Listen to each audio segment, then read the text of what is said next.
Class में हम लोग चर्चा करेंगे क्लास 12 की केमिस्ट्री के पार्ट्स, फिजिकल केमिस्ट्री और फिजिकल केमिस्ट्री का जो चैप्टर है पहला सॉलिड स्टेट, उसका हम लोग सॉल्यूशन करेंगे। पिछले वीडियोज में हम लोग किए हुए हैं इन टेक्स्ट क्वेश्चन यानी कि पाठ में निहित प्रश्न, उसमें सारे क्वेश्चन को बताया है, हम सब समझाए हैं। और आज की क्लास में हम लोग अभ्यास का यानी कि उसके एक्सरसाइज का प्रश्न पे हम चर्चा करेंगे, एक्सरसाइज के प्रश्न को हम लोग जानेंगे। तो आइए हम लोग देखते हैं एक्सरसाइज का जो प्रश्न है उस पर हम लोग चर्चा करते हैं। जैसा कि हमने बताया है आपको कि अगर मान लेते हैं कि कोई आपको क्वेश्चन में दिक्कत होता है, कोई परेशानी होती है, कोई प्रश्न आपको समझ में नहीं आता है, तो आप उसे कमेंट बॉक्स में डाल सकते हैं। इस पे चर्चा हम लोग करेंगे, उस बात को हम बता देंगे, पुनः एनालिसिस कर किया जाएगा। तो आइए हम लोग देखते हैं। जैसा कि पहला प्रश्न है आपका,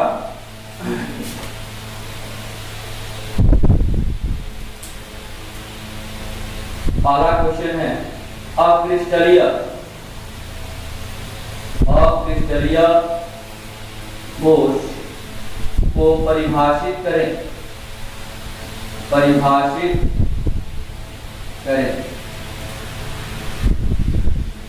इसको समझें कि अक्रिस्टलीय ठोस क्या होता है। जैसा कि आपको पता है कि ठोस को हमने यहाँ पे मुख्य दो वर्गों में बांटा है, एक क्रिस्टलीय और एक अक्रिस्टलीय।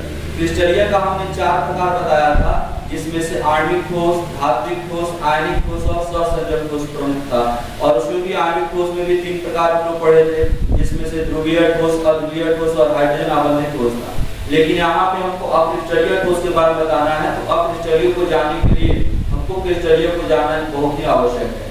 क्रिस्टलीय के बारे में जैसा कि आप जानते हैं कि ठोस का वो प्रकार होता है जिसका स्ट्रक्चर, जिसके अंदर ये कणों की संरचना जो होती है वो एक निश्चित विन्यास में पाई जाती है, एक निश्चित शेप में होती है, उसको हम क्रिस्टलीय ठोस कहते हैं। तो उसी के सापेक्ष हम कह सकते हैं कि अक्रिस्टलीय ठोस में कि यह ठोस का वह प्रकार है जिसमें शामिल जो कण होते हैं उनकी व्यवस्था निश्चित नहीं होती, यानी कि अक्रिस्टलीय ठोस वैसा ठोस है जिसका ज्यामितीय विन्यास निश्चित नहीं होता है। जैसे कि यानी कि उसमें बदलाव हो सकता है, जैसे कि रबड़ हो गया, प्लास्टिक हो गया, या जो भी उसका प्रॉपर्टी है उसके अनुसार हम बता सकते हैं। जैसे कि हमने बताया कि यहाँ पे इसको अगर अक्रिस्टलीय ठोस को हम तोड़ते हैं, काटते हैं, तो उसके संपर्क जो सतह होते हैं वह अलग अलग शेप में प्राप्त होते हैं, यानी कि सपाट और चिकना प्राप्त नहीं होता है। तो अक्रिस्टलीय ठोस में हम लिखेंगे इसका परिभाषा कि ठोस का वह प्रकार जिसमें शामिल उसके अवयवी कण एक निश्चित विन्यास में, एक निश्चित ज्यामितीय व्यवस्था में नहीं पाए जाते हैं, अक्रिस्टलीय ठोस कहलाते हैं। और इसमें उदाहरण में हम दे सकते हैं रबड़, प्लास्टिक, लकड़ी, यह सभी क्या है, अक्रिस्टलीय ठोस है। अब देखेंगे हम लोग दूसरा प्रश्न। देखिए अगला क्वेश्चन हमारा, कांच क्वार्ट्ज जैसे ठोस से किस प्रकार भिन्न होता है, किन परिस्थितियों में क्वार्ट्ज को कांच में रूपांतरित किया जाता है। अब देखिए यहाँ पे जो क्वार्ट्ज जो होता है, यहाँ पे हम बताएंगे कि क्वार्ट्ज जो होता है वह सिलिका का, क्वार्ट्ज सिलिका जिसका सूत्र होता है SiO2, इसी का क्रिस्टलीय रूप होता है, सिलिका का क्रिस्टलीय रूप होता है, क्रिस्टलीय रूप होता है, जिसमें शामिल जो ऑक्सीजन होते हैं चतुष्फलकीय व्यवस्था में या संयोजित होते हैं, जुड़े होते हैं। और इस क्वार्ट्ज को पिघला करके, गर्म करके पिघलाते हैं और पुनः ठंडा करके हम कांच में रूपांतरित करते हैं। क्वार्ट्ज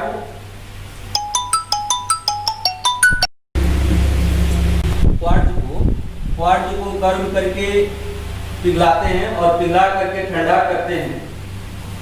क्वार्ट्ज को गर्म कर पिघलाते हैं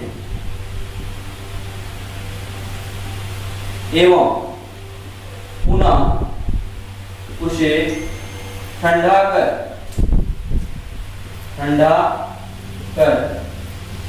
कांच में परिवर्तित करते हैं, कांच में परिवर्तित करते हैं।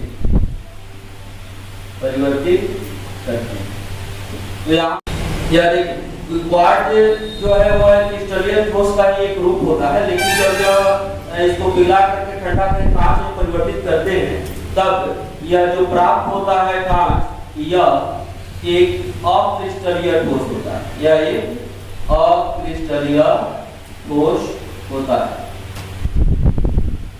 ठोस होता है। यानी कि यह क्वार्ट्ज जो सिलिका का क्रिस्टलीय रूप होता है, इसको गर्म करते हैं, गर्म करके पिघलाते हैं और पुनः ठंडा करते हैं तो कांच में बदल जाता है। और यह जो होता है क्रिस्टलीय होता है, लेकिन प्रारंभ में जो क्वार्ट्ज सिलिका का जो स्वरूप होता है यह क्रिस्टलीय होता है। दोनों में थोड़ा सा का डिफरेंस है, इस बात को ध्यान में रखिएगा। अब अगला क्वेश्चन हम देखते हैं। देखिए इसमें आपको इसको वर्गीकृत किया करना है, कुछ योग दिए गए हैं, इसमें बताना है कि कौन आयनिक धात्विक है या आणविक है या सहसंयोजक है या अक्रिस्टलीय। जैसा कि आपको बताया गया कि ठोस के दो प्रकार होते हैं, एक क्रिस्टलीय होता है और एक अक्रिस्टलीय होता है। ठोस का चार प्रकार होता है, धात्विक, आणविक और सहसंयोजक, और आपको क्या कहते हैं कि आयनिक होता है। तो यहाँ पे इसको सभी भागों में यानी कि चार को जो ठोस का प्रकार होता है क्रिस्टलीय ठोस का उसमें, और एक अक्रिस्टलीय यानी 5 भागों में इसको विभक्त करना है। आइए हम देखते हैं। टेट्रा फास्फोरस ट्रिऑक्साइड, फास्फोरस का 4 पार्टिकल और ऑक्सीजन का 10 पार्टिकल, यह हो जाएगा आणविक ठोस, यह हो जाएगा आणविक ठोस क्योंकि यह अणु के रूप में है। इसके बाद देखिए अमोनियम फॉस्फेट, यानी कि अमोनिया भी आयन है, फॉस्फेट भी आयन है, यह क्या हो जाएगा आयनिक ठोस, यह हो जाएगा आयनिक ठोस। इसके बाद देखिए सिलिकॉन कार्बाइड, सिलिकॉन कार्बाइड यहाँ पे यह सहसंयोजी बंधन के द्वारा जुड़ा होता है, यानी कि यह सहसंयोजक ठोस में होगा। Silicon carbide, aluminium hydride, nitride यह सभी होते हैं सहसंयोजक ठोस। I2 आयोडीन के 2 पार्टिकल जुड़ करके एक अणु बना रहे हैं, है ना। यह अध्रुवीय होता है, यहाँ पर I2 आणविक ठोस का एक प्रकार हो जाएगा, यह आणविक ठोस होगा। P4 भी आणविक होगा, इसमें भी अणु है, अणु के रूप में यह तैयार हुआ है, आणविक ठोस। प्लास्टिक जो होता है यह किसी निश्चित विन्यास में नहीं होता है, इसलिए यह अक्रिस्टलीय ठोस होगा, अक्रिस्टलीय ठोस होगा। ग्रेफाइट में कार्बन के पार्टिकल एक दूसरे के साथ सहसंयोजी षटकोणीय बंधन बना करके 6 कार्बन एक साथ मिल गया, एक कार्बन 4 कार्बन के साथ मिलकर के 3 एक जगह और 3 एक जगह कुछ दूरी पर मिलता है और उससे बनता है, यानी कि ग्रेफाइट भी सहसंयोजी बंधन से कार्बन के मिलने के फल बनता है, इसलिए इसको हम सहसंयोजक ठोस कहते हैं, सहसंयोजक ठोस। पीतल एक मिश्र धातु है जो 2 धातुओं के संयोग से बनता है, इसमें केवल धातु ही होते हैं, इसलिए इसको हम कह सकते हैं क्या धात्विक ठोस, यह धात्विक ठोस हो गया।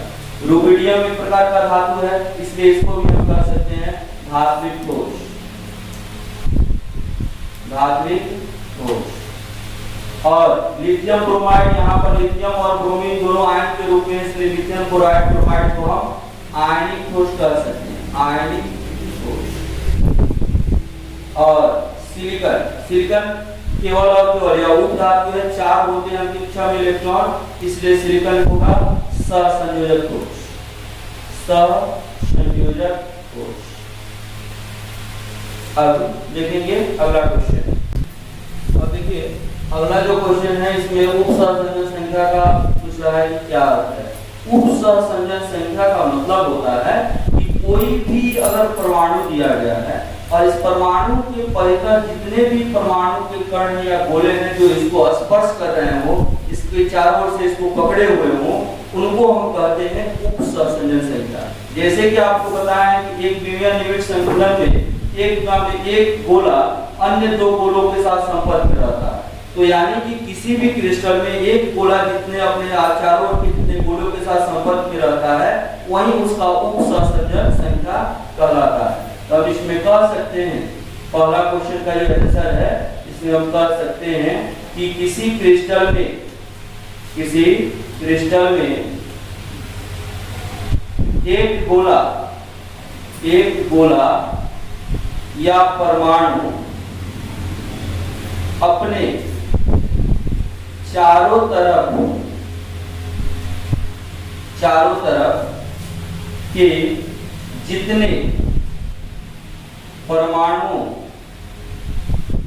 के संपर्क में रहता है, संपर्क में रहता है उन परमाणुओं की संख्या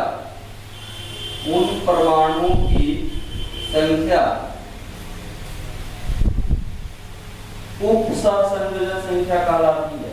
उपसहसंयोजन संख्या कहलाती है। उपसहसंयोजन संख्या कहलाती है।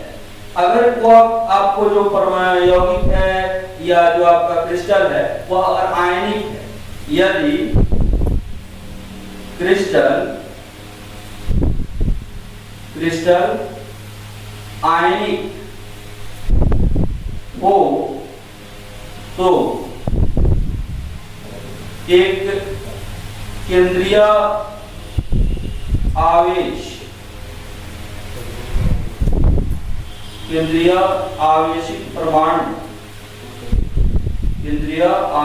परमाणु अपने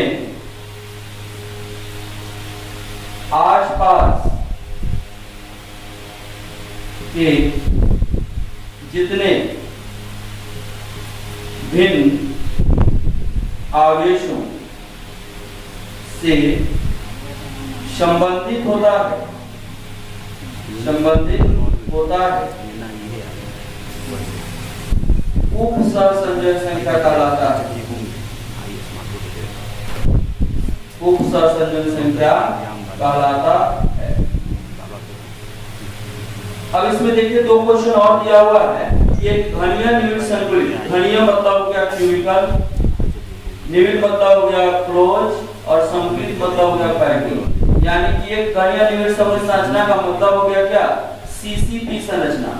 और कह रहा है अंतः केंद्रित घनीय संरचना का मतलब हो गया, अंतः का मतलब हो गया बॉडी, केंद्रित का मतलब हो गया सेंटर्ड और घनीय का मतलब हो गया क्यूबिकल, यानी कि बीसीसी संरचना।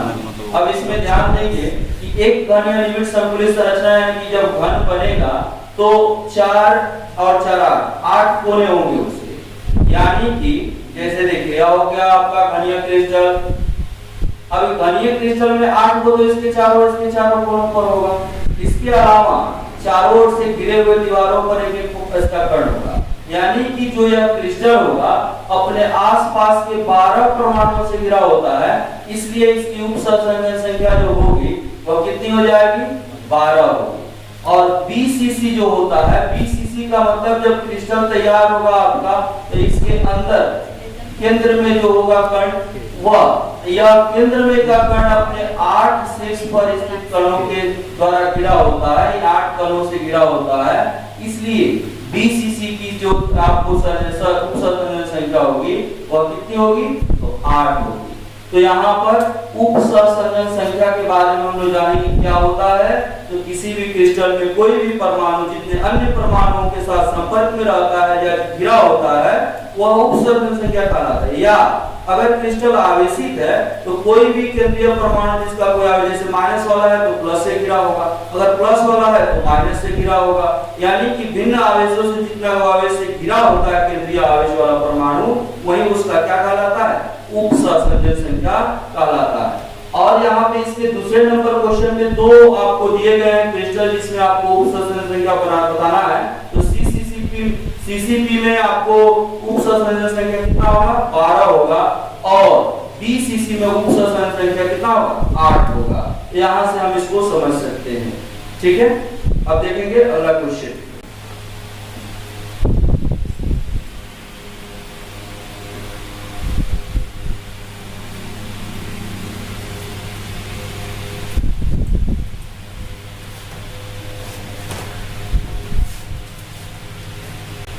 अब देखिए यहाँ पे कह रहा है कि आपको अज्ञात धातु का घनत्व एवं एकम कोशिका का बीमा क्या है।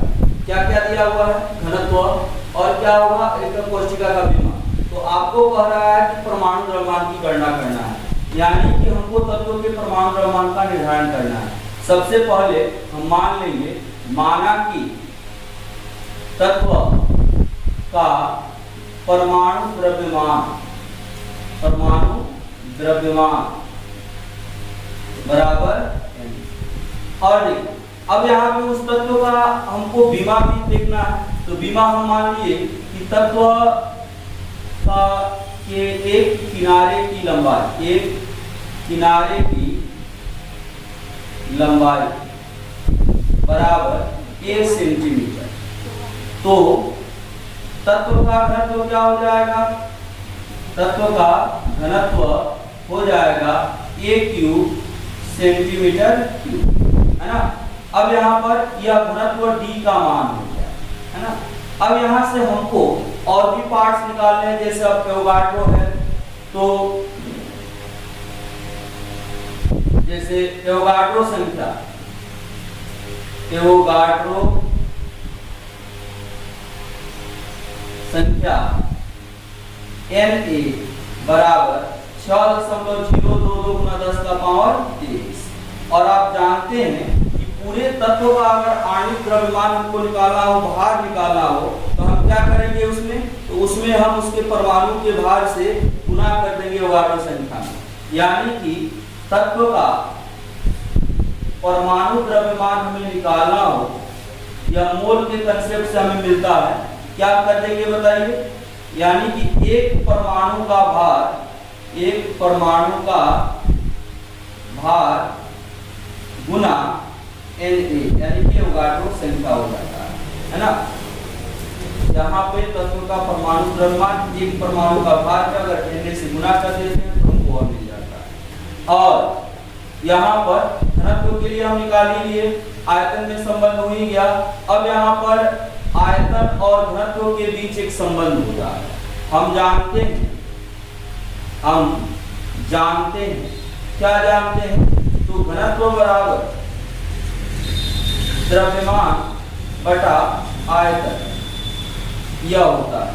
तो आयतन बराबर द्रव्यमान बराबर क्या हो जाएगा? घनत्व गुना आयतन। तो द्रव्यमान बराबर घनत्व कितना हो गया? d, और आयतन कितना हो गया? a क्यूब, यह हो जाएगा। और अभी हमने दिखाया कि द्रव्यमान, परमाणु का द्रव्यमान m बराबर एक परमाणु का भार गुना Na होता है। Na का मान हो गया 6.022 गुना 10 का पावर 23। अब इसके अनुसार अगर हम काम करते हैं तो द्रव्यमान m बराबर यहाँ पर आया है d गुना a क्यूब।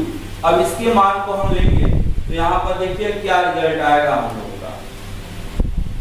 अब यहाँ पर हम लिख सकते हैं इसके द्वारा 1 से, क्या लिख सकते हैं 1 से? तो द्रव्यमान m बराबर एक परमाणु का भार, एक परमाणु का भार यहाँ पर निकालेंगे तो d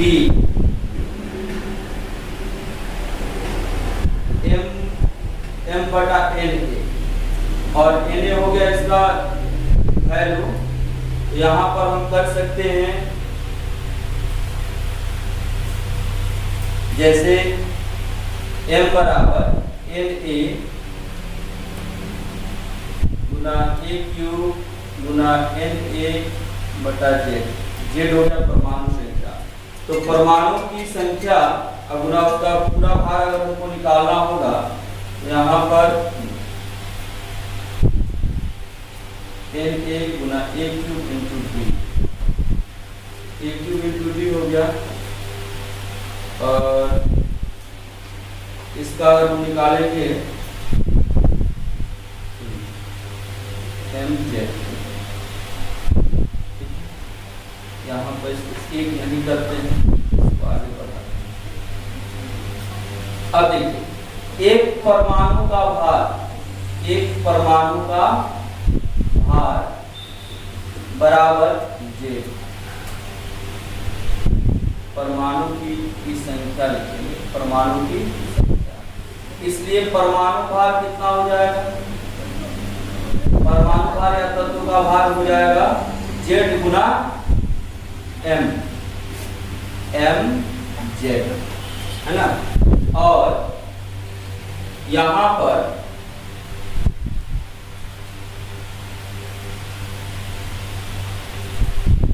तत्व का परमाणु भार m बराबर mz, टोटल परमाणु।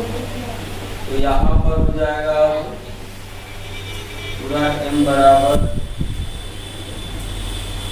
AQD into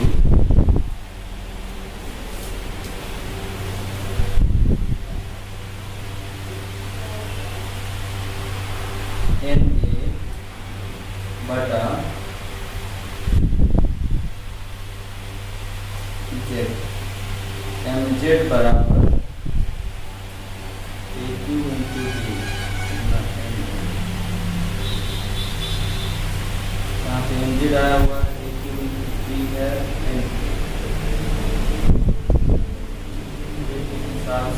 MZ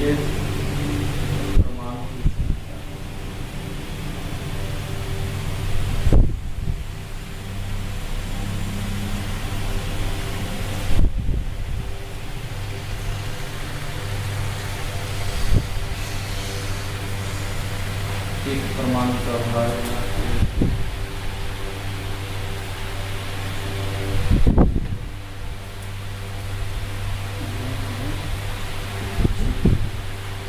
एक परमाणु एक तत्व परमाणु की बराबर 6.0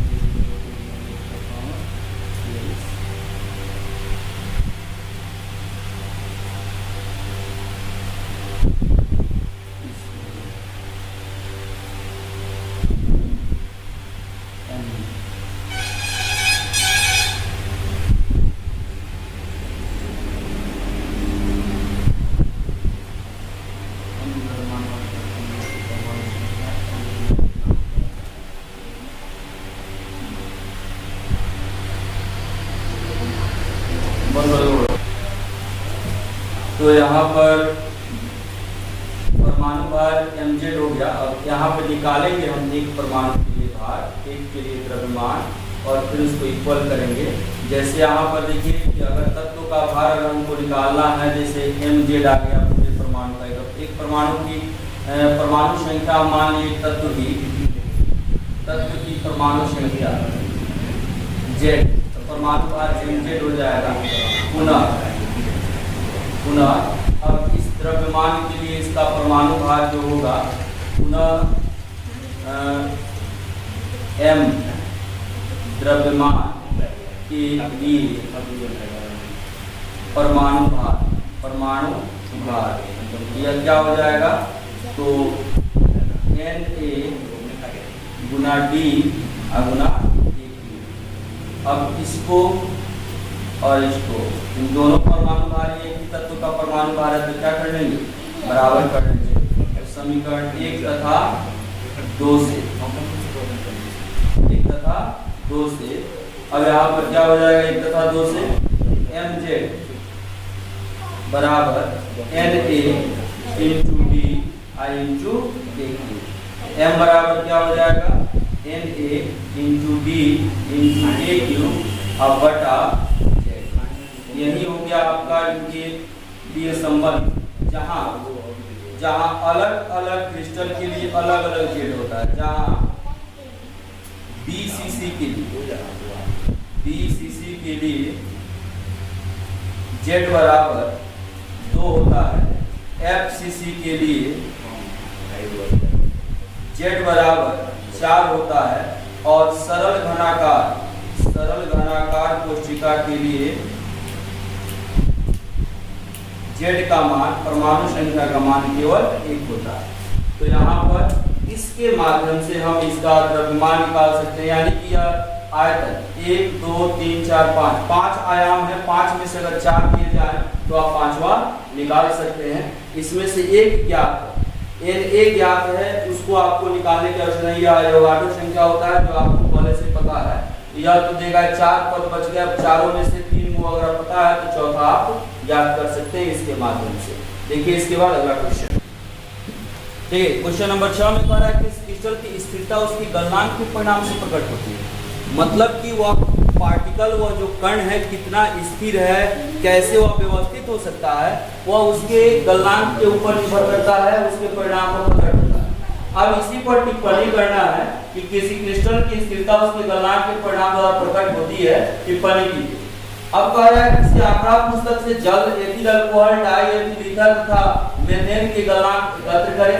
इन अणुओं के मध्य अंतराणिक बलों के बारे में आप क्या कर सकते हैं? तो आप किसी पुस्तक से, अगर आप एनसीईआरटी पढ़े हैं या कोई और पुस्तक पढ़े हैं, तो उसके द्वारा आप गलनांक उसका दिया होगा, उसको आप नोट करें और उसके माध्यम से अंतराणिक बल बताएं। अब जैसे देखिए, अब इसके पार्ट बाय पार्ट पर नजर डालते हैं। तो किसी क्रिस्टल की स्थिरता उसके गलनांक के परिणाम द्वारा प्रकट होती है, टिप्पणी करें तो लिखेंगे हाँ, किसी क्रिस्टल की स्थिरता उसके गलनांक के परिमाण पर निर्भर करती है।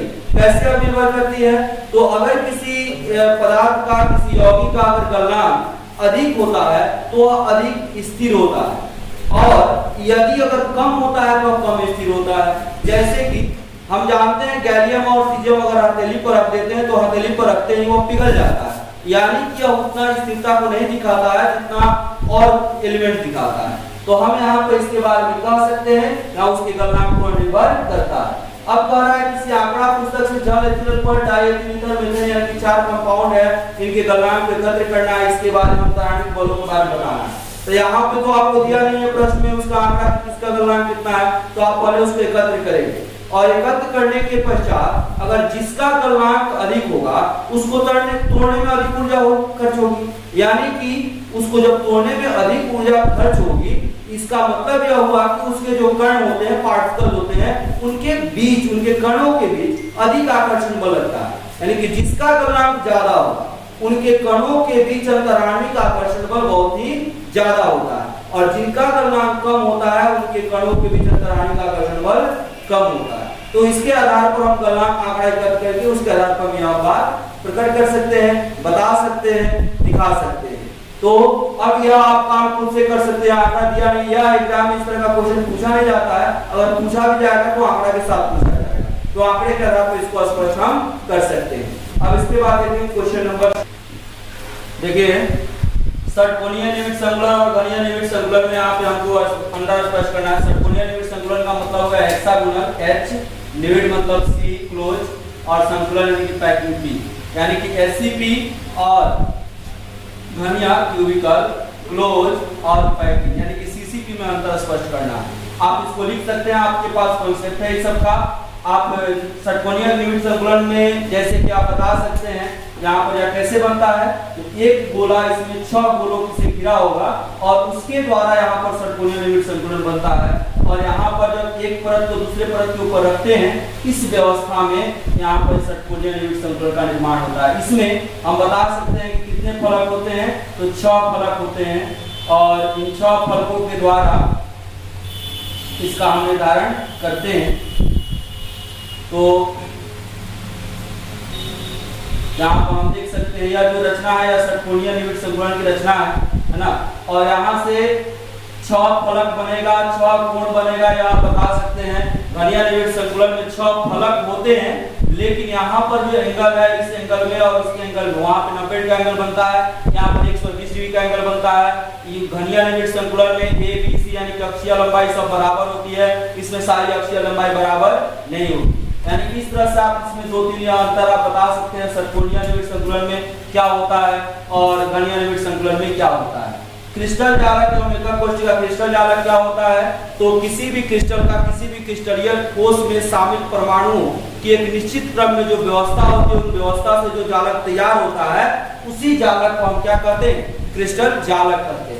और एकक कोष्ठिका क्या होता है, तो एकक कोष्ठिका किसी भी क्रिस्टल का वह सबसे छोटा भाग होता है जिसकी पुनरावृत्ति करते हैं, जिसको एक दूसरे के ऊपर एडजस्ट करते हैं, तो आपको वह क्रिस्टल जालक प्राप्त होता है। अर्थात क्रिस्टल जालक किसी क्रिस्टलीय कोष का वह स्वरूप होता है जिसमें शामिल परमाणु एक निश्चित ज्यामितीय विन्यास में व्यवस्थित होकर के क्रिस्टल का निर्माण करते हैं। और क्रिस्टल का वह सबसे छोटा खंड, वह सबसे छोटा भाग जिसके परिणाम स्वरूप हमें कोई क्रिस्टल प्राप्त होता है, जिसकी पुनरावृत्ति से क्रिस्टल हमें प्राप्त होता है, उसको हम कहते हैं एकक कोष्ठिका। तो यह आप अंतर लिख सकते हैं। चतुष्फलकीय रिक्ति और अष्टफलकीय रिक्ति में क्या होता है, तो जब वैसी रिक्ति जिसमें रखे गए 4 गोलकों के द्वारा, 4 किसी समतल में जो गोले रखे जाते हैं, उनके द्वारा उन गोले के बीच जब चतुष्फलक रिक्ति का निर्माण होता है तो चतुष्फलकीय रिक्ति कहते हैं। और ऊपर नीचे जब हम 6 गोलकों को रखते हैं, तो उसके हिसाब से हमको अष्टफलकीय रिक्ति तैयार होगी। एक अष्टफलकीय रिक्ति में हमको 2 चतुष्फलकीय रिक्ति मिलती है। मतलब कि यहाँ पर 4 गोलकों के बीच जो रिक्ति बनती है, 4 गोलकों के बीच जो रिक्ति बनती है वह रिक्ति क्या कहलाती है? चतुष्फलकीय रिक्ति कहलाती है। 4 फलकों वाली रिक्ति होती है। और इसके अलावा जब अष्टफलक रिक्ति में 6 गोलक जब हम संयोजित करते हैं, 6 गोलक कैसे संयोजित करते हैं? तो यहाँ पर देखिए यह हो गया 3 गोलक, अब फिर इसके ऊपर हम 3 गोलक रखेंगे। इसके ऊपर जब 3 गोलक रख देंगे तो यहाँ पर 4 फलक नीचे और 4 फलक ऊपर जाने के तब अष्टफलकीय रिक्ति का निर्माण होता है। और एक अष्टफलकीय रिक्ति में आपको 2 चतुष्फलकीय रिक्ति शामिल होते हैं, 2 चतुष्फलकीय रिक्ति का निर्माण होता है। जैसे कि अगर हम कहते हैं कि अष्टफलकीय रिक्ति और चतुष्फलकीय रिक्ति के अनुसार हम पिछले क्लास में हम लोग देखे हैं, सूत्र का निर्धारण हम लोग किए हैं, तो आप बता सकते हैं कि चतुष्फलकीय रिक्ति 4 गोलकों के परस्पर मिलने से जो रिक्ति बनती है, तैयार होती है, उस रिक्ति को हम चतुष्फलकीय रिक्ति कहते हैं। इसके विपरीत 6 गोलकों के सौजन्य से जो रिक्ति तैयार होती है उसको हम अष्टफलकीय रिक्ति कहते हैं। तो इस तरह से आप इन तीनों के बीच, आप इनके पदों के बीच अंतर स्पष्ट कर सकते हैं, अंतर बता सकते हैं। अब देखेंगे अगला क्वेश्चन। देखिए इस क्वेश्चन में कह रहा है निम्नलिखित जालकों में से प्रत्येक की एकक कोष्ठक में कितने चालक बिंदु होते हैं, हमको यह बताना है। इससे पहला है फलक केंद्रित घनीय यानी कि FCC, फलक फेस केंद्रित सेंटर्ड और घनीय क्यूबिकल, FCC में आपको बताना है। और यह भी वैसे ही है फलक केंद्रित चतुष्कोणीय यानी कि टेट्राहेड्रल होगा। दोनों का 1 और 2 का एक ही यहाँ पर होगा, है ना। तो कोणों पर जो अवयवी कण होते हैं, कोणों पर के अवयवी कण होते हैं 8 कोने हैं। और फलक पर होते हैं, फलक कितने? 6 हो गए। अब यहाँ पर हमको देखना है कि एकक कोशिका से कितने तरह से एडजस्ट हो रही है, एकक कोशिका के अकॉर्डिंग कितने प्रमाण से संयोजित होता है। तो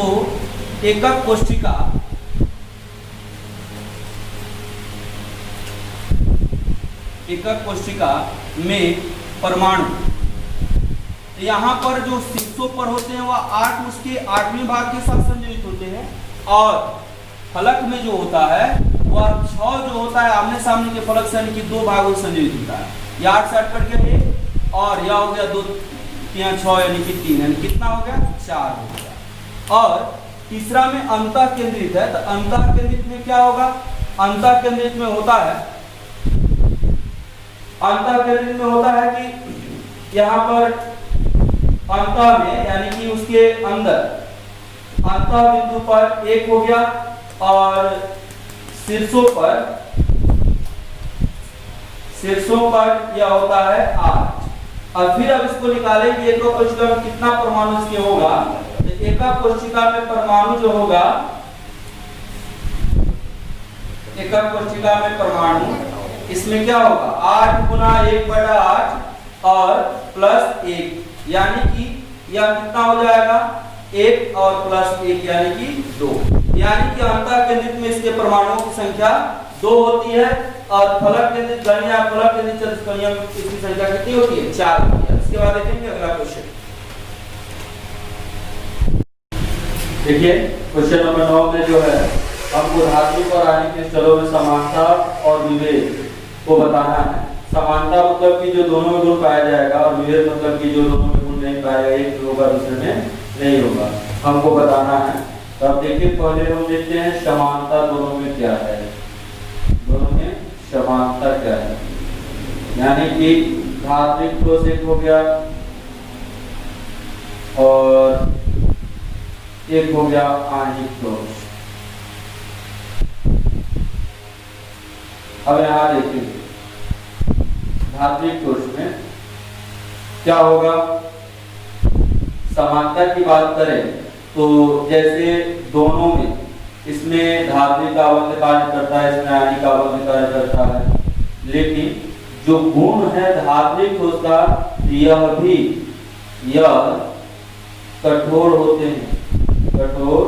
होते हैं। और आप जानते हैं आयनिक ठोस यह भी कठोर होते हैं। यह समानता हो गया। अगर हम एक के में ही लिखें, है ना, तो यह हो जाएगा, मतलब एक पॉइंट में ही दोनों लिखते तो दोनों में तो समान गुण है, तो दोनों में ही काम करेगा। तो दूसरा पॉइंट हम लिख सकते हैं कि दोनों का गलनांक उच्च होता है, दोनों का गलनांक उच्च होता है, यह हम बता सकते हैं। अब यहाँ पर दोनों के बीच जो आकर्षण बल लगता है कणों के बीच, है ना, तो दोनों के बीच जो आकर्षण बल लगता है, धात्विक है जब पूरा धनायन होता है, आयनिक है तो इसमें धनायन और ऋणायन के बीच लगता है, लेकिन इसमें आकर्षण बल क्या होता है, प्रबल लगता है। दोनों ही स्थिति में दोनों के कणों के बीच, दोनों ही कोषों में इनके कणों के मध्य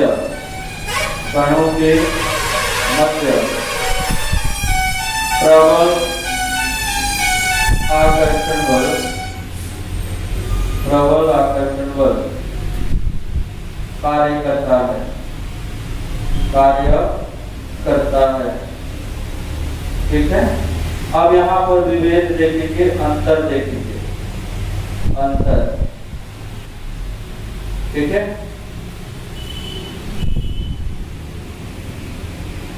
धात्विक और आयनिक, धात्विक और आयनिक। ठीक है। अब अंतर क्या होगा, या देखिए,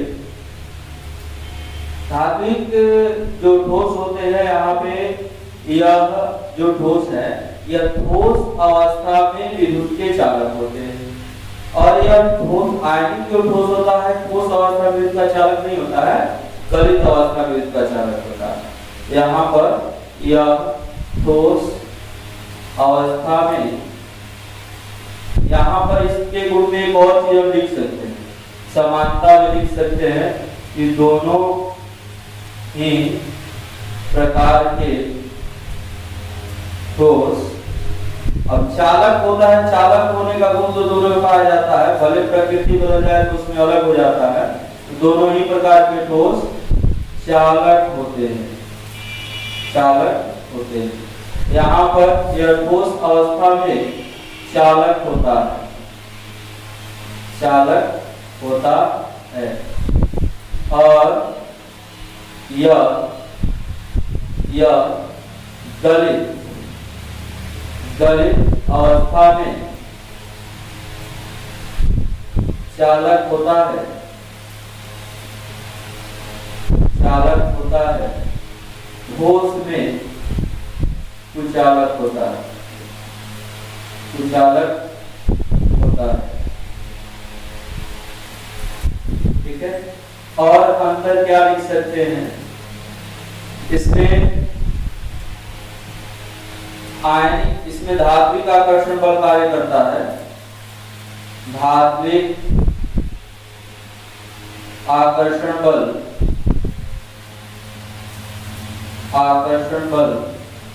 कार्य करता है, इसमें आयनिक आकर्षण बल कार्य करता है, आयनिक आकर्षण बल कार्य करता है।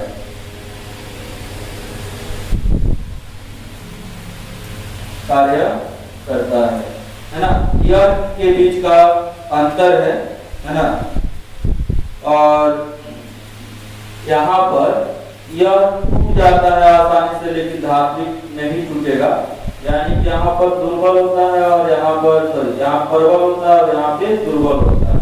यहाँ पे एक ही प्रकार के कण पाए जाते हैं, तो इनके कणों के बीच प्रबल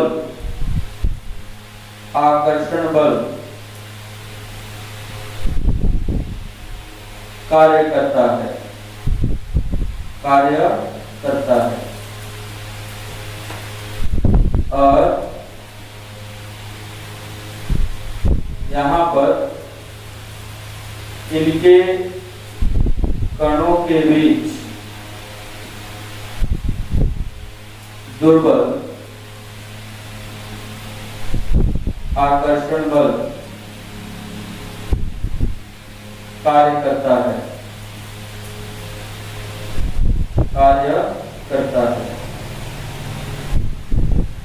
ठीक है। तो यहाँ पर यह अंतर हो गया और यह समानता हो गया। यहाँ पे एक और इसका क्वेश्चन है और देखने के दूसरा नंबर, यह हम लोग पहले भी पढ़ चुके हैं, है ना। तो इसमें जैसे कह रहा है आयनिक ठोस कठोर एवं भंगुर होते हैं, कारण बताना है कि क्यों ठोस और भंगुर होते हैं।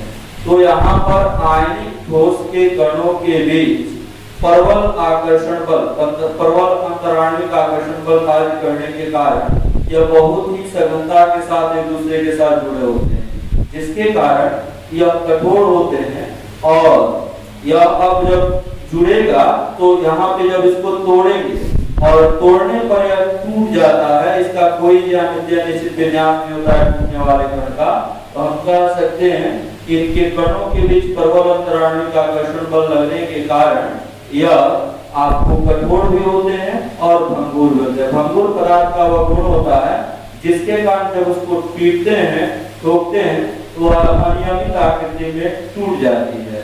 अब देखेंगे हम इसके बाद अगला क्वेश्चन, क्वेश्चन नंबर 10। तो देखिए इसमें कह रहा है कि आपको निकालना है धातु के क्रिस्टल में संकुलन क्षमता। संकुलन क्षमता के बारे में आपको बताया गया है कि संकुलन क्षमता क्या होता है। संकुलन क्षमता का मतलब यह हुआ कि किसी भी क्रिस्टल में जो धातु के गोले होते हैं, गोले जब क्रिस्टल में शामिल किए जाते हैं तो क्रिस्टल में जितना वो जगह घेरता है वही उसकी प्रतिशत मात्रा, यानी कि किसी क्रिस्टल के में शामिल जो परमाणु या गोले होते हैं, जितना भाग वह किसी क्रिस्टल का घेरते हैं, छेदते हैं, वह उसका संकुलन क्षमता कहलाता है। इसका ऑलरेडी हमने एक वीडियो बनाया हुआ है, आप प्लेलिस्ट में जाकर के क्लास 12 केमिस्ट्री देखेंगे, उसमें संकुलन क्षमता का आपको चैप्टर दिया और टॉपिक दिया होगा, उसमें आप संकुलन क्षमता सबका देख सकते हैं। ऐसे अब हम कैलकुलेशन नहीं करेंगे, लेकिन हम बता दे रहे हैं, है ना, कि यहाँ पर किसका कितना होता है 52.4, इसका होता है 68% और इसका होता है 74%। यह तो हो गया कि क्रिस्टल में जो गोला शामिल हुआ, यह गोला इसका कितना भाग घेर रहा है, यह उसकी प्रतिशत मात्रा हो गई। अब यह घेरेगा तो कुछ जगह खाली भी रह जाता है जहाँ पे गोले नहीं होते, वहीं उसकी रिक्ति, तो उसके संकुलन क्षमता के बाद या गोलों के शामिल होने के बाद क्रिस्टल का कितना भाग रिक्त रहता है, उसको प्राप्त करने के लिए 100 में से इस प्रतिशत को घटा देंगे तो उसकी मात्रा, उसकी प्रतिशत मात्रा हम ज्ञात कर सकते हैं। पुनः आपको बताऊं कि इसको देखने के लिए आप क्लास 12 केमिस्ट्री के वीडियो में जाएंगे, वहां पे संकुलन क्षमता का एक टॉपिक बनाया हुआ है, जहां पर प्रत्येक का विद डायग्राम कैलकुलेशन करके इसका संकुलन क्षमता निकाल करके हमने बताया है, आप उसको वहां से देख सकते हैं। तो आइए हम अगला क्वेश्चन, क्वेश्चन नंबर 11 को देखते हैं। देखिए इसमें दिया हुआ है कि चांदी का क्रिस्टलीकरण एफसीसी जालक में होता है यदि इनके कोशिका के कोरों की लंबाई इतना है, घनत्व इतना है, चांदी का परमाणु क्रमांक जाता है। ध्यान दें कि यहाँ पर क्रिस्टल जालक कैसा है, तो जालक हो गया एफसीसी, जालक कौन हो गया एफसीसी। अब यहाँ पे जब जालक एफसीसी हो गया तो यहाँ पर जेड का मान कितना हो जाएगा 4 हो जाएगा। ए दिया हुआ है कितना 4.07 गुना 10⁻⁸ सेंटीमीटर। तो इससे हम एक क्यूब निकाल सकते हैं 4.07 गुना 10⁻⁸ सेंटीमीटर का पावर 3। इसके अलावा डी दिया हुआ है 10.5 ग्राम पर सेंटीमीटर क्यूब। तो इसका वैल्यू निकालना है, क्या m का वैल्यू निकालना है। तो हम लोग पढ़े हुए हैं, निकाले हैं, देखे हैं क्या होता है m बराबर na यानी कि एवोगाड्रो संख्या into a cube into d बटा z। करना कुछ नहीं है, इसमें सारा वैल्यू ला करके रख देना है, m का रिजल्ट हमें प्राप्त हो जाएगा। बस सिर्फ कैलकुलेशन करना है सारा डाटा कलेक्ट करके, और यहाँ पर कलेक्ट हुआ है इसको यहाँ पे प्रतिस्थापित कर देंगे कैलकुलेशन करेंगे तो इनका मान हम प्राप्त करेंगे। अब देखते हैं 12 नंबर क्वेश्चन। देखिए यहाँ पे कह रहा है धनीय ठोस दो तत्व P और Q से बना है। घन के कोनों पर Q परमाणु एवं अंतः केंद्र पर P परमाणु स्थित है। इस यौगिक का सूत्र क्या है? P और Q की उपसहसंयोजन संख्या क्या है? यानी कि घन के कोण पर Q परमाणु, यहाँ पर लिखेंगे कि बना यौगिक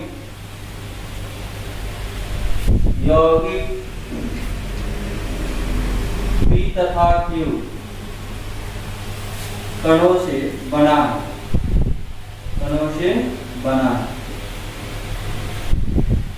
चूंकि घन के कोणों पर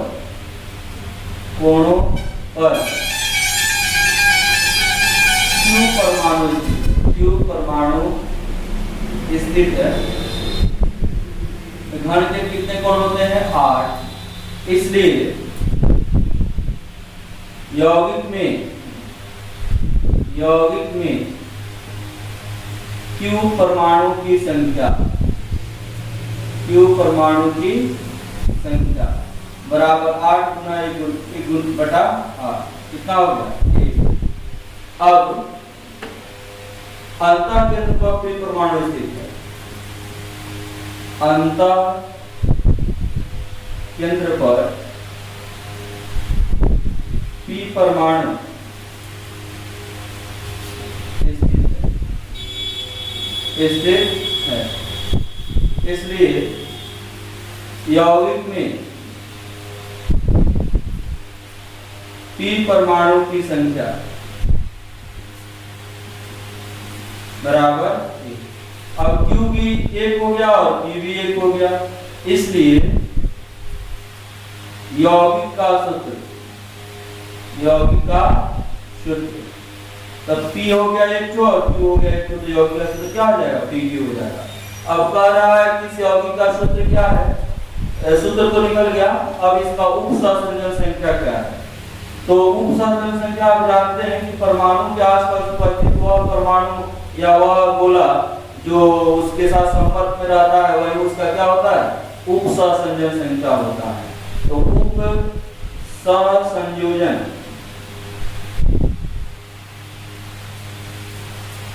संख्या बराबर निकटतम परमाणु की संख्या।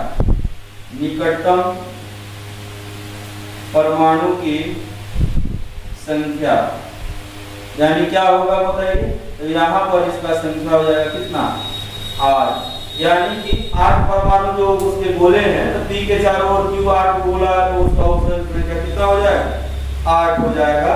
अब देखेंगे इसके बाद अगला क्वेश्चन, इसका क्वेश्चन नंबर 13।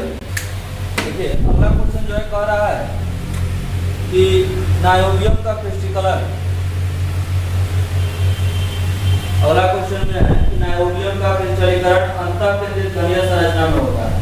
यदि इसका घनत्व 8.55 ग्राम पर सेंटीमीटर हो, इसके परमाणु द्रव्यमान जानते हो तो परमाणु त्रिज्या गणना करें। तो पहले जो दिए गए डाटा है सो किनारों की लंबाई निकाल लेंगे और किनारे और त्रिज्या के बीच जो रिलेशन होता है उसके द्वारा हम यहाँ पर त्रिज्या की गणना कर सकते हैं। तो अब देखिए यहाँ पर हम क्या करेंगे, यहाँ लिखेंगे अंतः केंद्रित घनीय संरचना के लिए Z बराबर 2, D बराबर 8.55 ग्राम पर सेंटीमीटर क्यूब, M बराबर 93 इकाई और Na तो जनरे करते हैं हम लोग 6.022 10⁻⁻23। तो M बराबर Na क्या हो गया? वार्डो स्थिरांक गुना AQ इंटू D बटा Z। तो AQ बराबर M गुना Z m गुना z बटा n a गुना m का मान रख देंगे, z का मान रख देंगे, na का मान रख देंगे, d का मान रख देंगे। चारों मान यहाँ दिखाई दे रहे हैं, तो a का मान आ जाएगा। a क्यों बराबर इतना आएगा तो घनमूल निकाल देंगे तो a का मान आ जाएगा। और अब यहाँ पर घनमूल निकालने के लिए भी हम बताए हुए हैं, आपका एक टॉपिक बना हुआ है जिसमें दिया हुआ है ना, कि किसी दी गई पूर्णांक संख्या या दशमलव संख्या का हम लंबी विभाजन प्रक्रिया के द्वारा कैसे घनमूल निकालते हैं। यहाँ पे लंबी विभाजन प्रक्रिया का प्रयोग करके घनमूल निकालना है। घनमूल निकल जाएगा तो एक संबंध होता है r बराबर 3/4 गुना भुजा। अब यहाँ पर वह जहाँ से जो a का मान है यहाँ पे रख दीजिएगा तो त्रिज्या हम ज्ञात कर सकते हैं। हमको यही काम करना है, त्रिज्या ही निकालना है, तो इसके माध्यम से आप त्रिज्या ज्ञात कर सकते हैं। अब देखेंगे 14 नंबर को। देखिए यहाँ पे अष्टफलकीय रिक्ति की त्रिज्या दिया हुआ है r और निविड़ संकुलन में जो परमाणु है उसकी त्रिज्या है बड़ा। तो कह रहा है कि अष्टफलकीय रिक्ति की त्रिज्या और निविड़ संकुलन में जो परमाणु उनकी त्रिज्या के बीच संबंध स्थापित करना। अब ध्यान देंगे यहाँ पर पहले इसके अनुकूल हमें फिर चार्ट बनाते हैं। जैसे मान लीजिए कि निविड़ संकुलन में शामिल परमाणु हो गया है ना,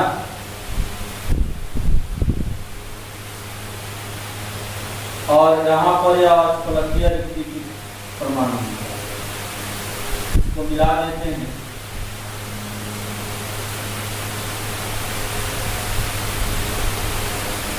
इसको मिला दीजिए, इसका नाम दे दीजिए A B C। अब इसका त्रिज्या हम ले लेते हैं r और यह त्रिज्या मान लेते हैं r, यह सब r हो जाएगा है ना। अब यहाँ पर ध्यान हमको देना कि यहाँ पर अष्टफलकीय रिक्ति की त्रिज्या हम r ले लिए हैं और यह तो 90 डिग्री है, तो यहाँ पर का कोण 45 डिग्री है ना। तो अब यहाँ पर हम लिखेंगे प्रश्न से अष्टफलकीय रिक्ति की त्रिज्या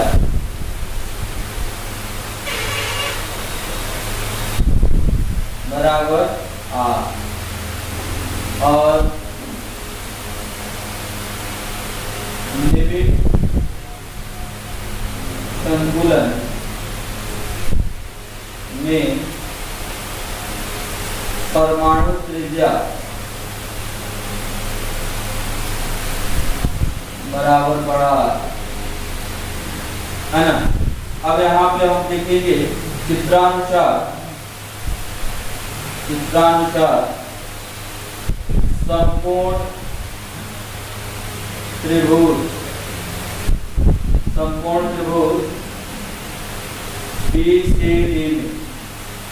BCD में क्या होगा, cos कोण CDB। तो cos होता है आधार बटा कर्ण, आधार हो गया कौन BC और बटा कर्ण कौन हो गया BD। अब यहाँ देखिए क्या हो जाएगा, cos CDB कितना है तो cos 45 डिग्री और BD कितना है r प्लस r और BD कितना है तो 2r प्लस 2r। यहाँ पर आ जाएगा 1/√2 और यह हो जाएगा 2r और यह हो गया 2r प्लस 2r। अब यहाँ पर क्या हो जाएगा कि √2 बराबर है ना, क्या लिखेंगे 2r प्लस 2r और बटा 2r है ना। 2 कॉमन ले लेंगे तो कट जाएगा, √2 से 2 कट गया तो r प्लस r बटा r। ये √2 बराबर r बटा r और फिर r बटा r, फिर जब प्लस लिख जाएगा तो कट जाएगा, r बटा r बराबर √2 माइनस 1, यानी कितना हो जाएगा r बटा r और बराबर 1.414 माइनस 1।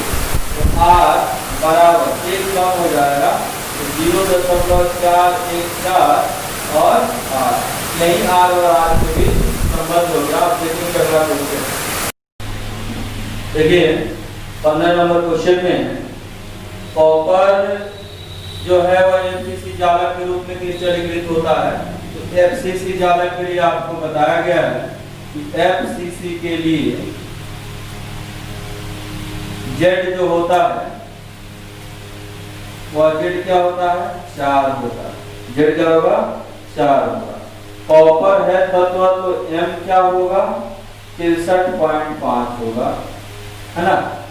और कोर की लंबाई यानी कि ए जो है वह हो गया 3.61 गुना 10⁻⁻8 सेंटीमीटर। तो आप ए क्यूब यानी कि आयतन निकाल सकते हैं 3.6 गुना 10⁻�8 और इसका पावर कितना, 3। और कह रहा है कि तब आप घनत्व निकालिए यानी कि डी के मान की गणना कीजिए। एवोगाड्रो नंबर आप जानते हैं 6.022 गुना 10⁻23। तो हम जानते हैं m बराबर क्या होगा, na into a cube into D और बाई जेड। अब यहाँ पर हमको घनत्व का निर्धारण करना है यानी कि डी बराबर क्या हो जाएगा, एम जेड बटा N A into a cube, है ना। यहाँ पर डी एम का मान रख देंगे, जेड का मान रख देंगे, एन ए रख देंगे, ए क्यूब रख देंगे, डी आ जाएगा। अब यहाँ पे कह रहा है कि घनत्व के मान और मापे गए घनत्व कितना में समानता है। आपको निकालने के बाद बताना है कि क्या आपका घनत्व कितना के बराबर आया है, समानता है कि नहीं, आपको बताना है। तो आप यह इस फॉर्मूला में रख करके डाटा इसको आप बना सकते हैं, सिर्फ कैलकुलेशन करना है, गुणा करना है, तो आप देख करके कर सकते हैं, ठीक है। अब देखिए आगे, देखिए यहाँ पे, अब यहाँ पे जो आपका क्वेश्चन है वह कह रहा है कि विश्लेषण द्वारा ज्ञात हुआ कि निकेल ऑक्साइड का सूत्र Na 0.98 और O 1.00 है। तो अब यहाँ पे आयनों का कितना Na++ और Na++ के रूप में विद्यमान है। यह क्वेश्चन नोट्स में ऑलरेडी बताया गया है, समझा दिया गया है। नोट्स में आप देखेंगे क्वेश्चन नंबर 41, तो उसमें आपको यह मिलेगा, उपलब्ध है उसमें, वहाँ पे ऑलरेडी इसको समझा के बताया गया। फिर भी हम एक बार और समझा देते हैं। निकेल ऑक्साइड है तो यहाँ पे 2 आयन मिलेगा, एक निकेल मिलेगा और एक ऑक्साइड का आयन मिलेगा। यह दोनों परिवर्तनशील संयोजकता के कारण निकेल में एक Na++ मिलेगा और एक Na++ मिलेगा। अब यहाँ पे हमको यह देखना है कि Na++ का कितना भाग है और O- का कितना भाग है। तो यहाँ पर देखिए दोनों का अनुपात दिया हुआ है, 98 भाग है कौन, निकेल। और अब यहाँ पर देखिए कि 0.98 है तो 98 हो गया, तो एक पार्ट होगा 98 और तो दूसरे पार्ट को के लिए हम क्या करेंगे, 100 में से 98 को घटा देंगे। अब यहाँ पर Na++ का एक भाग अगर हम x मान लेते हैं तो ट्रिपल+ का लिए क्या हो जाएगा, 98 - x हो जाएगा।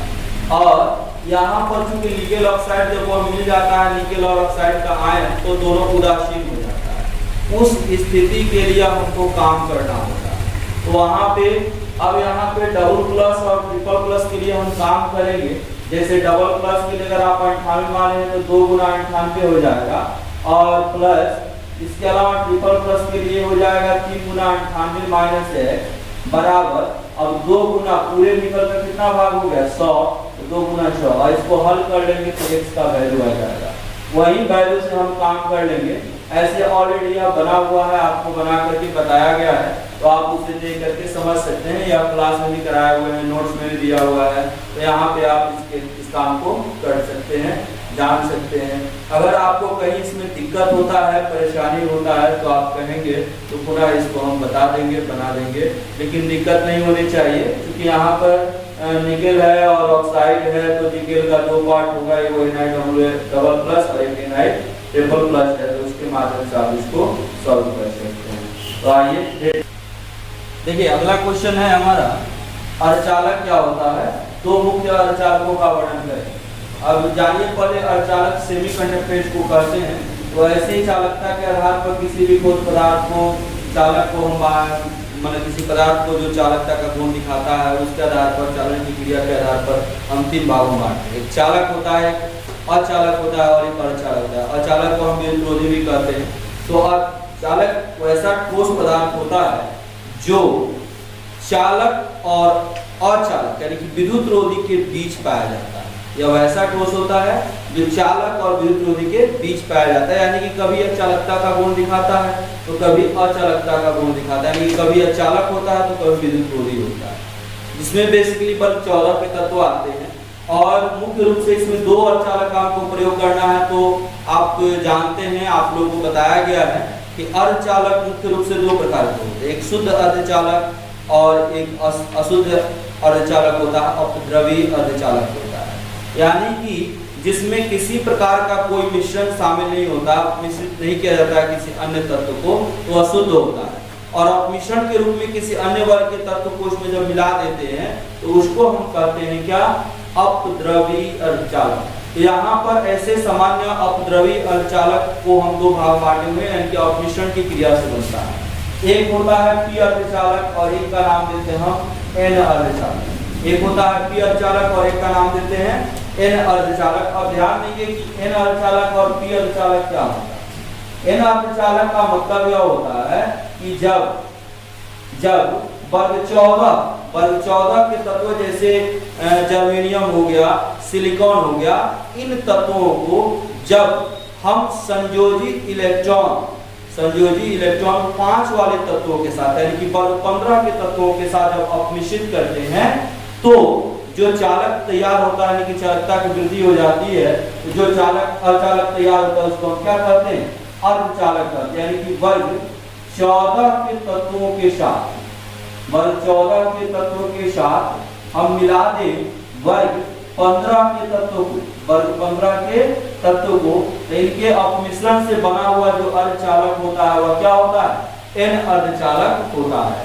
वर्ग 15 के तत्व कहने का मतलब इसमें संयोजी इलेक्ट्रॉन के रूप में 5 संयोजी इलेक्ट्रॉन 5 होते हैं, जैसे कि फास्फोरस, यह सब होता है, आर्सेनिक। इन सब में अगर हम मिला दें वर्ग 14 के तत्व कहें तो क्या हो गया, जर्मेनियम हो गया, सिलिकॉन हो गया। इन तत्वों को इसके साथ अपमिश्रित कर दें, मिला दें, तो उसके मिश्रण के फलस्वरूप जो हमें अर्धचालक मिलता है उसको हम एन अर्धचालक कहते हैं। और एक बनता है पी अर्धचालक। तो पी अर्धचालक जानेंगे कि पी अर्धचालक क्या होता है, यानी कि जब वर्ग 14 के तत्व को हम मिला दें वर्ग 13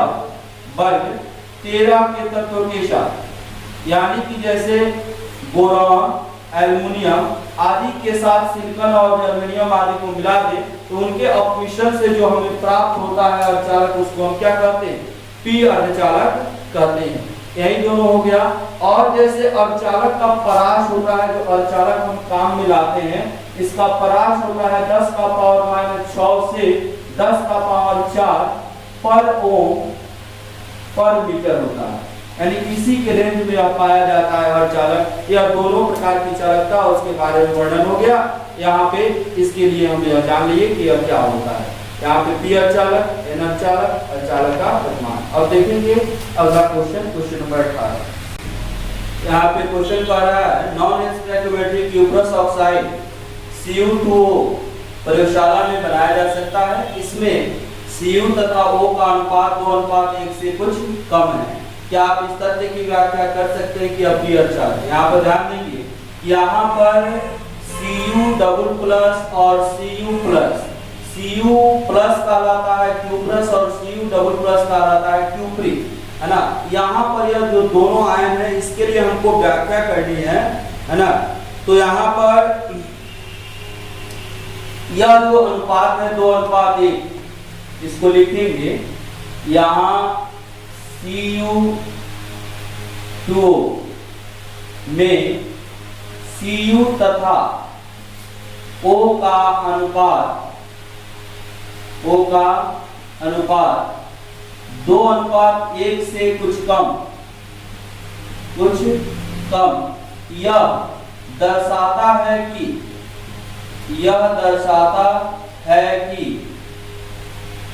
क्या दर्शाता है कि Cu प्लस यानी कि क्यूप्रस आयन के स्थान पर Cu डबल प्लस यानी क्यूप्रिक आयन को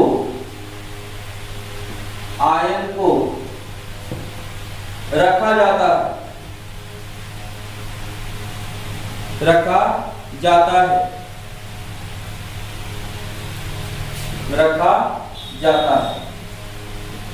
अब यहां पर देखिए कि अब कह रहा है 2:1 में, अर्थात इसकी उदासीनता को बनाए रखने के लिए उदासीनता को बनाए रखने के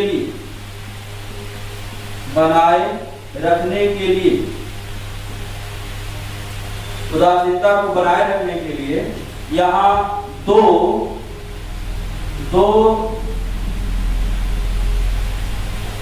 Cu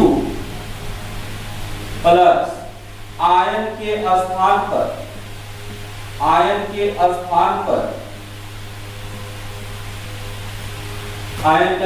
पर एक क्यूप्रिक यानी कि Cu डबल प्लस आयन रखा जाता है,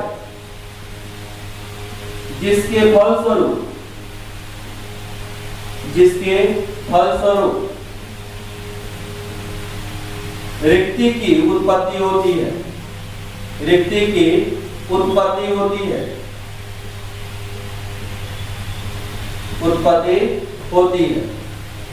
और इस रिक्ति के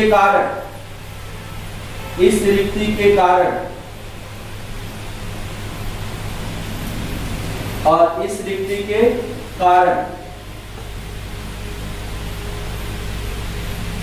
एक चालकता में वृद्धि होती है।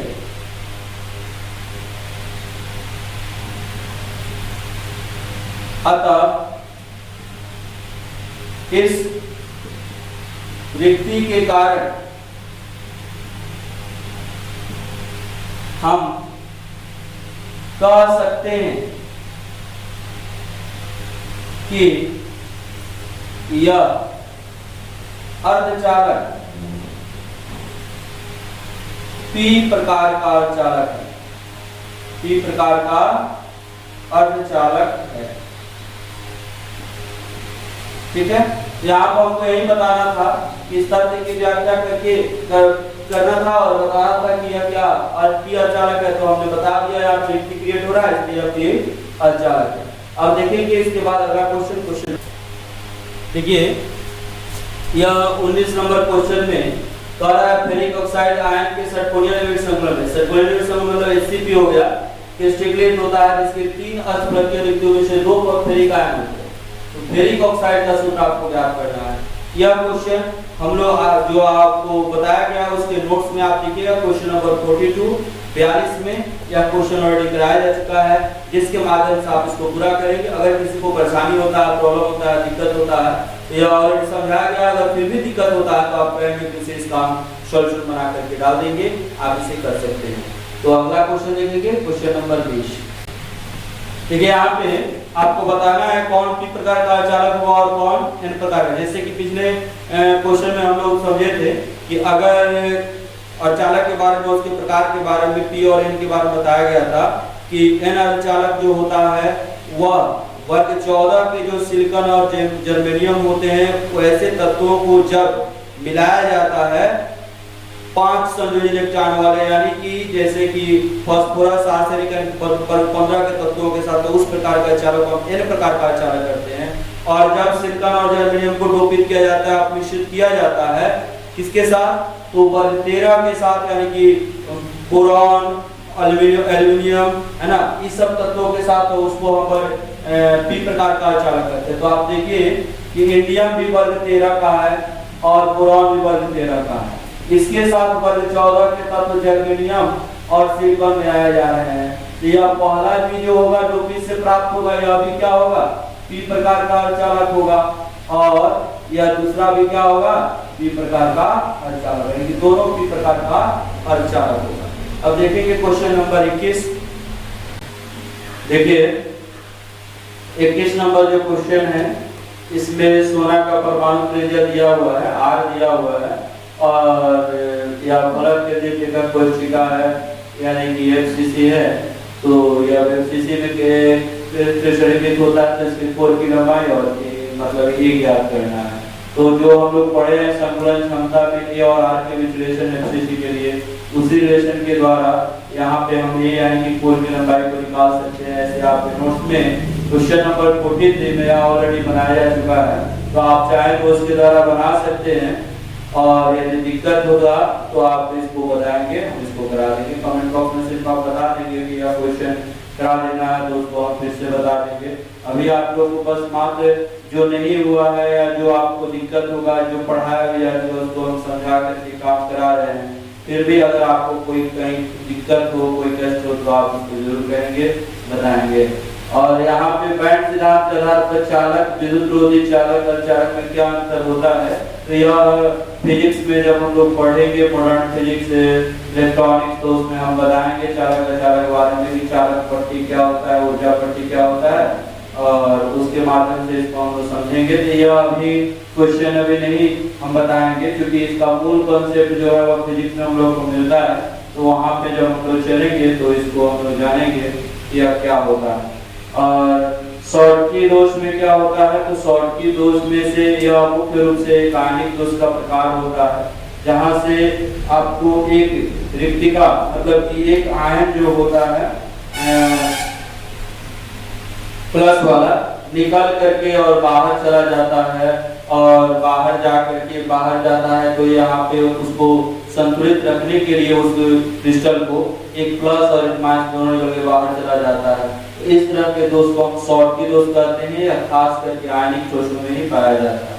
फ्रैंकेल दोष में क्या होता है, तो फ्रैंकेल दोष में से आपको एक जो चार्ज है वो वहां से अपने स्थान को छोड़ करके अंतराकाशीय स्थान पर चला जाता है, मतलब अपने वास्तविक स्थान से अलग हो जाता है, विस्थापित हो जाता है, और विस्थापित हो करके ना अंतराकाशीय स्थान पर चला जाता है, जिसके कारण इस दोष को हम विस्थापन दोष भी कहते हैं। इस दोष को विस्थापन दोष भी कहते हैं। आप कहिएगा कि कैसे होता है, तो जैसे शॉर्टकी दोष हो गया, तो यहाँ पे यह आपका पार्टिकल हुआ है ना, यहाँ पे चार्ज अगर हम देते हैं प्लस माइनस प्लस, तो अगर शॉर्टकी दोष होगा तो यहाँ से एक प्लस आएगा, तो उसी मात्रा में जितना प्लस निकलेगा उतना माइनस निकल करके उधर करके बाहर चला जाता है।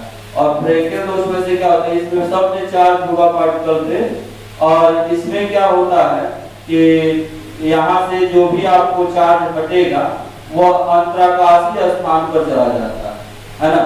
अगर यहाँ से हटता है, अपने जगह से हट करके अलग होता है, तो इसको तो रिक्तिका स्थान कहते हैं, और यह चार गोलों के बीच में जो जगह होता है इसको हम कहते हैं अंतराकाशीय। तो कहीं से खिसक करके जगह पर चला आता है, तो इसको हम कहते हैं फ्रैंकेल दोष। और अंतराकाशीय रिक्तिका है तो ठीक यही है, लेकिन यह सामान्य ठोस में होता है अंतराकाशीय और रिक्तिका दोष। अंतराकाशीय में क्या होता है, अपने सामान्य स्थान से विस्थापित होकर के अंतराकाशीय स्थान पर कोई ठोस उसका परमाणु या गोला चला आता है, तो उसको हम अंतराकाशीय दोष कहते हैं। और जब अपना स्थान छोड़ करके अलग हो जाता है, तो उस दोष को हम रिक्तिका दोष कहते हैं। और एफ केंद्र जो होता है, एफ केंद्र का मतलब होता है कि जब दो आयनिक धातुओं को एक बड़ा और एक छोटा को जब आपस में मिलाते हैं, तो उसमें एक जो आपका आयनिक आयन होता है एक धातु का, और दूसरे को पूरा घेर लेता है, और घेर लेता है वहां पे, उसके कारण उसके रंग में परिवर्तन हो जाता है। और एक जर्मन शब्द से एफ लिया गया, उसी कारण इस तरह का जो गुण दिखाता है धातु, इसको हम एफ केंद्र कहते हैं। तो आप इसको कर सकते हैं, इसमें कोई दिक्कत नहीं है, सब आपके नोटबुक में शामिल है, समझाया वही बात लिखा हुआ है। और आपको फिर भी नहीं समझ में आता है तो एक एक टॉपिक का हम अलग से आपको वीडियो बना देंगे, उसके बारे में समझा देंगे। हम सिर्फ यहाँ पे एक्सरसाइज का इसको समझा रहे हैं। अगर आपको दिक्कत होगा तो आप कहेंगे एक एक टॉपिक का हम 5 मिनट 10 मिनट जितना भी होगा उसका हम वीडियो बना करके कर देंगे, डाल देंगे, है ना। लेकिन आप इसको करें तो कर सकते हैं, और नहीं करें तो हमें जरूर बताइएगा, कमेंट करके और उसको बताइएगा कि हाँ यहाँ पे हमें प्रॉब्लम हो रहा है, उसको हम पूरा करेंगे। अगर सामान्य टॉपिक हम लोग पढ़ते हैं तो एक टॉपिक का हम वीडियो बना देते हैं, उसके हिसाब से काम होता है। लेकिन अभी हम क्वेश्चन आंसर का वीडियो बना रहे हैं तो क्वेश्चन आंसर में कुछ खास नहीं है। जब आप नहीं कीजिएगा इसको तो पहले तो हम समझा रहे हैं कि आप कर ले, नहीं समझ में आएगा, नहीं होगा तो हम जरूर इसको कराएंगे। आप सिर्फ हम बताइएगा कि हम क्या कहाँ दिक्कत हो रहा है, जो भी दिक्कत होगा उसका एक स्पेशल वीडियो बना करके और आपको समझा करके बता देंगे। फिर भी दिक्कत होगा तो उसको बताएंगे, लेकिन आप उसको जरूर बताइएगा तब हम उसका समाधान करेंगे। अब इसके बाद 23 क्वेश्चन है, 3 और क्वेश्चन है उसको भी हम समझा देते हैं। इसमें से भी एक आपका जो 26 नंबर क्वेश्चन होगा जिसमें चुंबक के बारे में, तो चुंबक फिजिक्स में जब हम लोग पढ़ेंगे तो इसका वीडियो बनेगा तो वहां पे उसके बारे में डिटेल्स चर्चा हम लोग करेंगे तो उसको बताएंगे। बाकी 24 और 25 हम अभी बता रहे हैं। तो आइए देखते हैं क्वेश्चन नंबर 24 और 25। यहाँ पे देखिए कह रहा है एल्युमिनियम घनिया निविड़ संकुलित संरचना में क्रिस्टल की विस्तार व्यास 125 मीटर है। तो अब एल्युमिनियम घनिया निविड़ संकुलित यानी कि घनिया निविड़ संकुलित है जिसमें अर्धव्यास का मतलब हो गया त्रिज्या r बराबर 125 पिकोमीटर है। ठीक है, अब यहाँ पर ध्यान देंगे, हम जानते हैं घनिया निविड़ संकुलित FCC के समान होता है। तो चूंकि घनिया निविड़ संकुलन FCC के समान होता है, FCC के समान होता है, इसलिए FCC में A बराबर 2√2r, यह हम लोग पढ़े हैं संकुलन क्षमता में, रिजल्ट हम लोग को मिला था। अब A बराबर क्या हो जाएगा, 2 गुना 2√2 के लिए 4 और r के लिए होगा 125। अभी गुना करेंगे तो 354 पिकोमीटर हो जाएगा। अब इसका आयतन निकाल लेंगे तो पहले इसको तो बदल दीजिए आप सेंटीमीटर में, चूंकि आयतन सेंटीमीटर में यहाँ पर दिया हुआ है।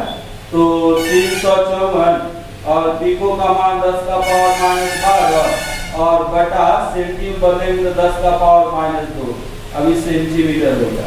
तो क्या हो जाएगा 354 गुना 10 का पावर, अभी -2 हो जाएगा तो +2, 10 का पावर -10 सेंटीमीटर।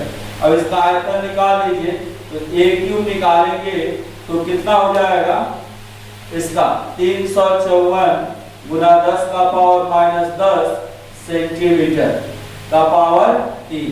इसको कैलकुलेशन इसका करेंगे तो आएगा 4.44 गुना 10 का पावर -23 सेंटीमीटर क्यूब। अब यह तो हो गया, यह एक एकक कोशिका का आयतन हो गया। अब इतना में 4.44 गुना 10 का पावर -23 सेंटीमीटर क्यूब बराबर एक एकक कोशिका है। तो एक में निकालना है हमें, तो 1 सेंटीमीटर क्यूब बराबर कितना हो जाएगा 1/4.44 गुना 10 का पावर -23, इतना कोशिका हो जाएगा। अब इसको हल करेंगे तो देखिए यह एकक कोशिका के कोर की लंबाई कितनी, यानी कि यहाँ से अगर इसका घनमूल निकाल लेते हैं तो कोर का लंबाई आ जाएगा। अब यहाँ घनमूल निकाल करके कोर का लंबाई A निकालेंगे और यहाँ अब हल करेंगे इसका, तो यहाँ पर क्या आ जाएगा, यह दूसरा का आंसर हो जाएगा, यानी कि एकक कोशिका कितनी होगी यह हम बता सकते हैं। तो इसके आगे से कैलकुलेशन करना है, यहाँ पे घनमूल करेंगे तो पहला का आंसर और इसको हल करेंगे तो दूसरा का आंसर हमें प्राप्त हो जाएगा। आइए अब हम देखते हैं क्वेश्चन नंबर 25। देखिए यहाँ पर यदि NaCl को स्ट्रोंशियम क्लोराइड के 10 के पावर 3 मोल प्रति डोपित किया जाता है, मतलब मिश्रित किया जाता है। यहाँ पर देखिए प्रश्न से हम कह सकते हैं कि NaCl को स्ट्रोंशियम क्लोराइड के 10 का पावर -3 मोल प्रतिशत से डोपित करते हैं। अब ध्यान देंगे यानी मोल प्रतिशत का मतलब क्या हो गया, मोल बटा सॉरी 100 भाग NaCl को 10 के पावर -3 मोल से डोपित किया जाता है, यानी कि 100 भाग को डोपित करते हैं कितना से, 10 का पावर -3 मोल से। तो एक को कितना से करेंगे, 10 का पावर -3 बटा 100। अब 100 का मतलब 10 का पावर 2 होगा, ऊपर जाएगा तो क्या हो जाएगा, 10 का पावर -3 गुना 10 का पावर -2 यानी कि 10 का पावर -5 मोल। यह हो गया सांद्रता। अब कितना मोल है, एक मोल का सांद्रता हम कहें तो कितना हो जाएगा, तो चूंकि एक मोल का सांद्रता बराबर 6.022 गुना 10 का पावर 23, इसलिए कितना हो जाएगा, 10 का पावर -5 मोल की सांद्रता क्या होगी, 10 का पावर -5 गुना 6.022 गुना 10 का पावर 23। अब गुना करेंगे तो कितना हो जाएगा, 6.022 गुना 10 का पावर 23 और 5 18, इतना हो जाएगा पर मोल सांद्रता इसका, एक मोल में सांद्रता का मान हो जाएगा इतना धन आयन रिक्ति, इतना धन आयन रिक्ति आपका मिलेगा, है ना। तो यह हो गया आपका क्वेश्चन नंबर 25, जिसके माध्यम से हमने यहाँ पर सब क्वेश्चन कर लिया। क्वेश्चन नंबर 26 में जो हमने बताया चुंबक से संबंधित के गुण है, उनके प्रकार को बताना है। तो यह हम बताया है, जब हम लोग मैग्नेट पढ़ेंगे फिजिक्स में तो उस समय हम इसकी चर्चा विशेष करेंगे। अभी छोटा सा भाग है, उसका क्या चुंबक होता है, चुंबकत्व, उसका प्रकार टाइप और उसके अकॉर्डिंग उसके तत्वों की व्याख्या करनी है, इस सबको हम जानेंगे पुनः जब फिजिक्स हम लोग पढ़ेंगे तब तक के लिए धन्यवाद। पुनः अगले क्लास में अगले वीडियो के साथ, अगर आपको कहीं पर भी इस क्वेश्चन में कोई भी क्वेश्चन समझ में नहीं आया हो, ज्यादातर क्वेश्चन का हमने सॉल्व नहीं किया है, हमने उन्हीं क्वेश्चन को सॉल्व किया है जो आपको प्रॉब्लम इसमें हो सकता है उसको हमने किया है, और जो सॉल्व नहीं किया है अगर इन केस उसमें कोई प्रॉब्लम हो तो आप बताएंगे, तब इसके बाद हम एक टॉपिक का अगर एक टॉपिक में प्रॉब्लम है तो उसी टॉपिक का वीडियो बना करके डाल देंगे, एक क्वेश्चन में है तो उसी क्वेश्चन का वीडियो बना करके डाल देंगे, है ना।